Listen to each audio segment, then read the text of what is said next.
Artificial intelligence is now capable of spotting malignant cancer cells with superhuman mathematical precision.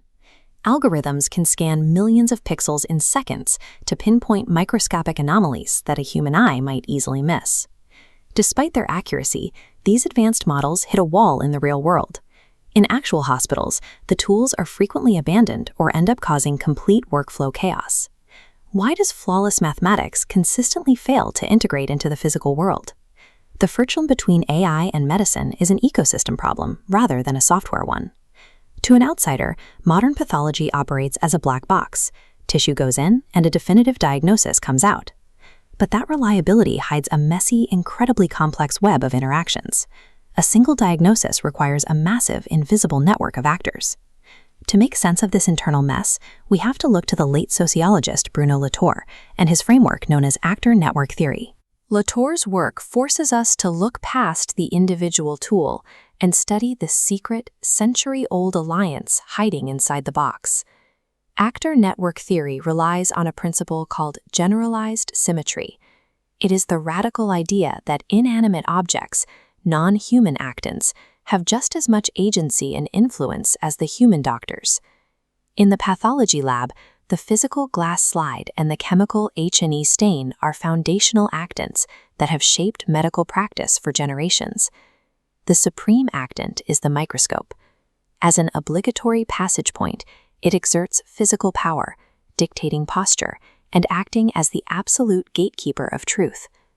Every cancer diagnosis is the output of a highly stable, 100-year-old partnership between human flesh and physical brass. Digital pathology and AI arrive as an assassin, intent on dismantling the old physical network and replacing the microscope. Latour calls this struggle for survival translation. To take root, new technology must forge a brand new network.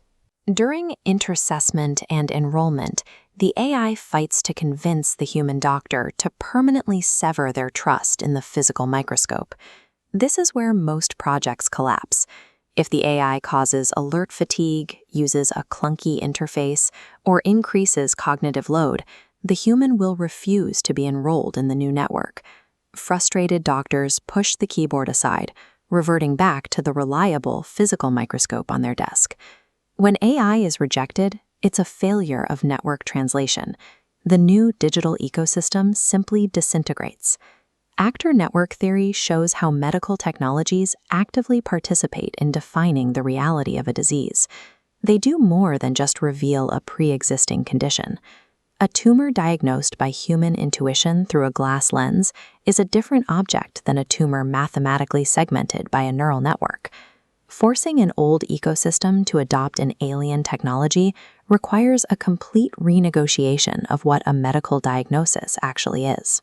If AI developers want their tools to actually survive the transition to the clinic, they must stop acting purely as mathematicians and become sociologists. They have to design tools that respect the agency of the lab, enroll the humans, build a sturdy network, and close the black box.